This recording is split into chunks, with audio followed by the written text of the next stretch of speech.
Yesu nashimwe ndabasuje mu izina rya Yesu Kristo mwese abo tubana mu mwanya wa niba turi buri gitondo. Yesu Kristo nashimwe, wowe tubana uri hano mu gihugu cyacu cy'u Rwanda, abari mu ntara, abari hanze y'igihugu cyacu ku migabane itandukanye. Yesu Kristo ashimwe. Tubanje Imana muri iki gitondo, tubanje Imana muri iki cyumweru, tubanje Imana muri uku kwezi kwa gatandatu. Imana ishimwe. Turi mu gihe cyo gutangira uku kwezi kuri iyi tariki ebyiri z'uku kwezi. Tubanje Imana izatubere muri uku kwezi. Ndakwingingira Imana ngo muri uku kwezi uzahure n'igitangaza cyawe. Imana izagusohoreza amasezerano, Imana izakuzuza ibyishimo n'umunezero. Tubanje Imana rero mu izina rya Yesu Kristo. Bene data, nimunyemerere tubanze duhereze Imana icyubahiro. Idutambukije mu mezi 5 yose ahise, tugeze mu gice cy'umwaka, mu kwezi kwa gatandatu. Suko muri amezi 5 aherereye inyuma utabonye kugira neza kw'Imana. Ndahamya neza ko wabonye Imana. Wabonye Imana. Birashoboka ko warwaye ariko wabonye Imana.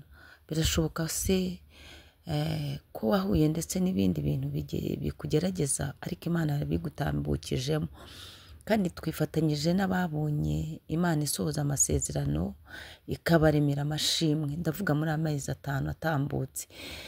Natwe twifatanyije namwe guhereza Imana icyubahiro. Twese rero twabonye Imana ku buzima bwacu, kuba yaraduhaye umwuka wo guhumeka tukaba tugejeje uyu munsi. Imana ihabwa icyubahiro. Imana ishimwe cyane. Nyemerera rero bakristo bitorero Elayono mufatanye nanjye gushima Imana. Inshuti zanjye mufatanye nanjye gushima Imana. Nabonye Imana ikiza uburwayi, nabonye Imana yoroshya umusonga. Imana ni ishimwe. Ubwo ntambukirijemo ishimwe ryanjye, nerezeje Imana icyubahiro. Iki gitondo rero muri kumwe na Bishop Leonira, umushumba w'itorero Elayono Mountain Church mu Rwanda. Nifuje ko tuvuga ku neza y'Imana. Reka tuvuge ku neza y'Imana muri iki cyumweru. Tuzavuga ku neza y'Imana kuko nanjye nabonye ineza y'Imana kandi nawe warayibonye. Rega warayibonye muri cya gihe byagushobeye, wabonye Imana yitamurura, ubona ineza yayo. Impamvu tuvuga ineza y'Imana nuko tujya tubona Imana itugirira neza aho abana b'abantu bayamanitse, aho abana b'abantu batakikwegera, aho abana b'abantu batakigira na kimwe babasha ku kigeragezo cyawe.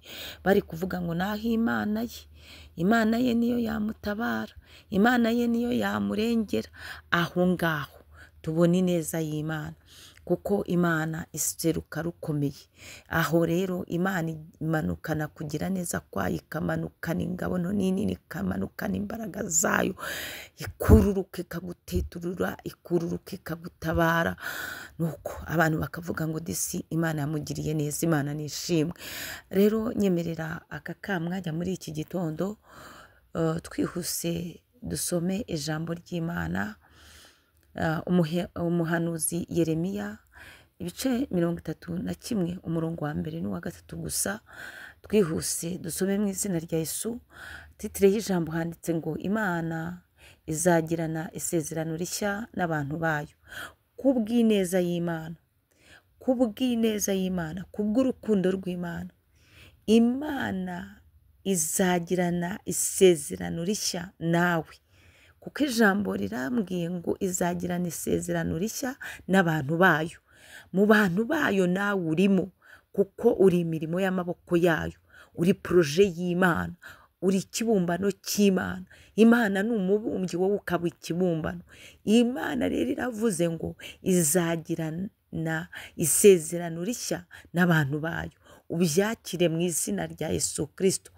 Hanyuma dusomye umurongo wa 1, Uwiteka aravuga ati icyo gihe nzaba Imana y'imiryango ya Isirayeli yose, nabo bazaba ubwoko bwanjye. Imana ishimwe.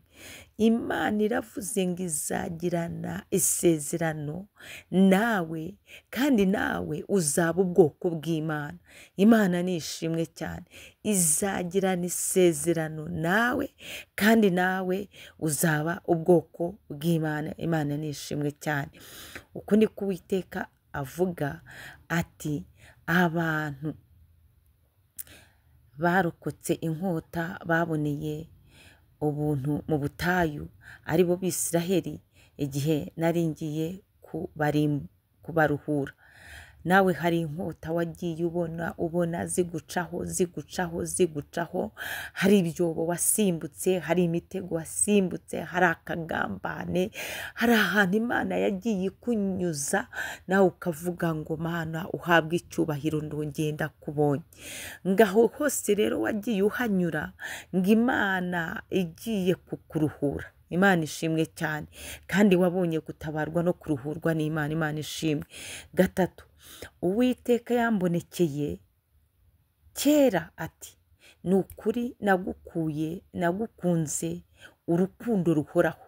Ariko Imana ishimwe, Imana ntiharara ngo ihararuke, Imana ntiyitiranya amazina, Imana ntigira urukundo rw'igihe runaka, Imana urukundo rwayo ntirumenyerwa. Imana ishimwe, haleluya. Imana iravuze, ivuganye nawe, ivuganye natwe muri iki gitondo. Ni Uwera wa Isiraheli, Imana yaremye isi n'ijuru, ivuganye nawe ijambo rikomeye ngo yo yagukunze urukundo ruhoraho. Imana ishimwe. Ineza yayo yatumye dukunda urukundo ruhoraho, ituma dukunda urukundo rwuzuye imbabazi nyinshi cyane. Ineza yayo yatumye idukunda urukundo rurenze, urukundo rudafite impamvu. Imana ishimwe, haleluya, ngo nabakunze urukundo ruhoraho. Imana yagukunze urukundo ruhoraho. Ni ukuri nagukunze urukundo ruhoraho. Imana iravuze ngo ni ukuri, ni ukuvuga ngo irabiguhamirije muri iki gitondo ko yagukunze urukundo ruhoraho. Niyo mpamvu ubona Imana ikurengera buri munsi, nawe ugatangarira Imana ukavuga ngo wancikiye Yesu. Imana ishimwe. Ngo nicyo cyatumye ngukuruza ineza nkakwiyegereza. Imana ishimwe. Imana yagukuruje ineza yayo, igukuruza ineza yayo, irakwiyegereza. Imana ishimwe. Yagukuruje ineza muri cya gihe wari uwo kubabarirwa, ikakugirira neza abantu bose bitaje. Aho ngaho yagukuruje ineza, yagukuruje ineza ikubabarira ibyaha n'ibicumuro, uri ruharwa, ariko Imana irakubabarira, irakuruhura. Wowe wemeye gukizwa ukemera kwakira Yesu Kristo nk'umukiza wawe, ngo yagukuruje ineza, yagukuruje ineza yayo. Imana ishimwe. Ngo irangije irakwiyegereza, irangije irakubwira ngo mwana wanjye ndaguhetse ku mugongo, irangije iraguha amasezerano, irakubwira ngo imvi zawe zizarinda ziba uruyenzi. Uwiteka akiguhetse ku mugongo, irakubwira ngo rero ahataringaniye nzahakuringaniriza. Imana ishimwe. Yagukuruje ineza yayo, igukuruza imbabazi zayo, igukuruza urukundo rwayo, ngo irangije irakwiyegereza. Imana ishimwe. Imana ihabwa icyubahiro. Nakubwiraga ngo ineza y'Imana, ineza y'Imana ikomeze ikomeho, ineza y'Imana ikomeze ikugote, ineza y'Imana ituma Imana ikomeze ikubambira amahema, ineza y'Imana igutwikire, ineza y'Imana itume Imana ikumurikira mu nzira ugiye kunyuramo, ineza y'Imana ituma Imana ikubanziriza hahandi rwari rukomeye, ineza y'Imana rata ituma Imana iguhisha mu bwihisho bwayo, ineza y'Imana ikomeho. Navugaga ngo muri uku kwezi uzabona ineza y'Imana. Muri iki cyumweru Imana kubw'ineza yayo iguhuze n'ibyawe nabo umugisha kuri wowe. Ineza y'Imana muri iki cyumweru izatuma useka, ineza ineza y'Imana izakuruhura umuruho n'umubabaro, ineza y'Imana ikomeho. Shalom shalom, muhahe muronke, ndabakunda cyane, Imana ibanezeze.